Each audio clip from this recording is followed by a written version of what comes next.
Pocahontas. A raccoon, a dog, and a bird. Oh my! Spoiled Percy sat on a pillow as Wiggins carried him to his ship. As the pet of Sir Ratcliffe, he was lazy and smug. Bones were his for the taking. His pillows were the finest and the fluffiest. Percy had an easy life as they sailed to the New World. Meanwhile, across the ocean, an Indian princess was playing with her forest friends. Meeko, a raccoon, and Flit, a hummingbird, were her constant companions. Even when she dove from a high cliff, they followed her playfully into the river below. "Your father's home," Nakoma told Pocahontas. Breathlessly, Meeko scrambled into the canoe and took his usual lookout post. Flit hovered protectively as the Indian girl steered the canoe home. When they arrived, Chief Powhatan was happy to see Pocahontas. He had good news. "Kocoum is asked to seek your hand in marriage," he told her proudly. "He will make a good husband." "Ooh, but he's so serious," replied Pocahontas unhappily. Meeko agreed. He puffed up his chest and made a grim face, pretending to be Kocoum. But when Flit poked his belly, he fell from the rafters into Pocahontas' arms. The silly raccoon could always make her laugh. Still, Pocahontas was troubled.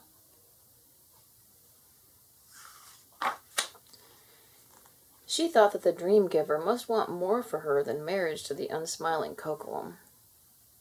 Grandmother Willow thought so too, as Pocahontas explained to her a dream about a spinning arrow.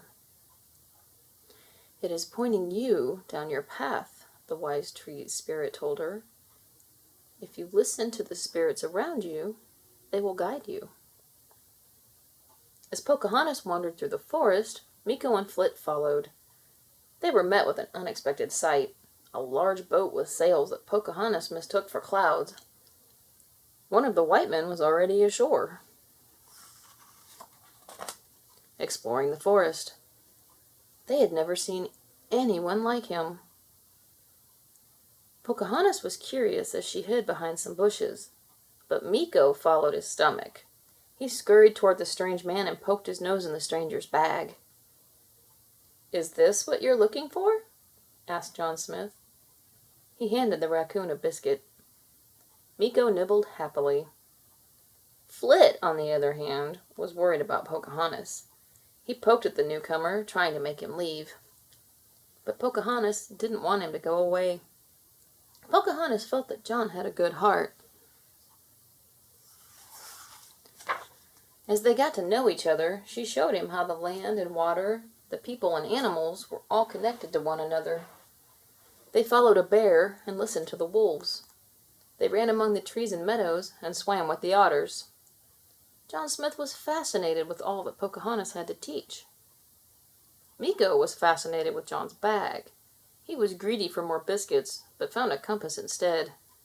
It was too hard to bite, but he hoarded the new toy in Grandmother Willow's branches anyway. Then the hungry raccoon followed John Smith to the settlers' camp. There was a lot of tension in the village. The settlers thought that the Indians were dangerous savages and shot at any native they saw. Both villages were preparing for war. Still, Meeko's mind was on food, and it wasn't long before he spied Percy's fine dinner. With a quick hand, he shoved it all into his mouth. Percy was furious. Barking wildly, the dog chased the raccoon through the forest. However, their chase soon came to an abrupt halt. In a terrible struggle, John Smith had been taken prisoner and sentenced to death. Meeko, Percy, and Flit watched sadly as Pocahontas went to see him. "No matter what happens, I'll always be with you, forever," said John Smith. Pocahontas was heartbroken. "What can I do?" she asked Grandmother Willow sadly. Meeko wanted to help his friend. Trying to cheer her up, he handed Pocahontas the compass he had hidden. There was the spinning arrow from Pocahontas' dream. Now the Indian princess knew what path to follow. Running like the wind, she threw her body over John Smith, willing to give up her life to protect his. Pleading with her father, she made him see that hatred was not the answer.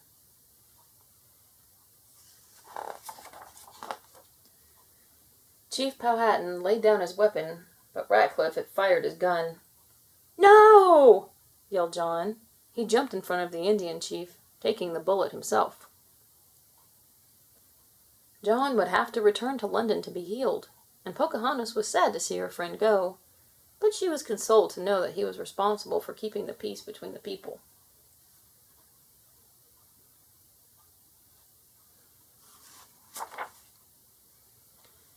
Percy, Miko, and Flit watched Pocahontas and John Smith sadly. Even they had learned to be friends. The end. Please subscribe.